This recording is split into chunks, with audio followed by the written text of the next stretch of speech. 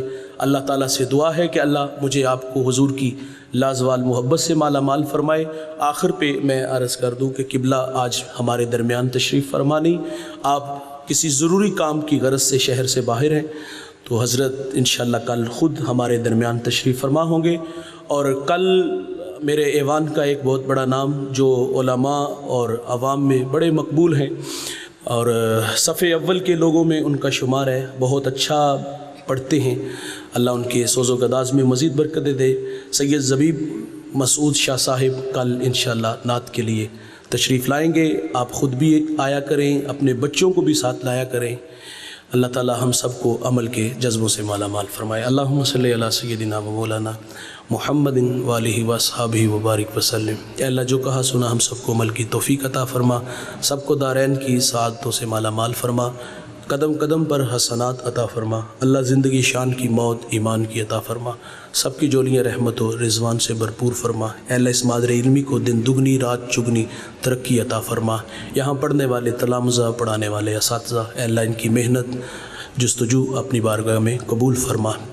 عمل کی راہوں پہ خود کو تھکا دینے کے اللہ جذبے عطا فرما۔ میرے قبلہ کو صحت والی لمبی زندگی عطا فرما۔ تیری راہوں کے راہی ہیں اللہ، ان کی حفاظت فرما۔ اللہ ہمیں ان جیسے جذبے عطا فرما، ان جیسا خلوص عطا فرما صلی اللہ، اور حضرت کے بچوں کو، گھر والوں کو میرے مالک دنیا آخرت کی عزتوں سے مالا مال فرما۔ اے اللہ ان کی حفاظت فرما۔ صلی اللہ تعالیٰ علی النبی الامین وآلہ وصحبہ اجمعین برحمتہ۔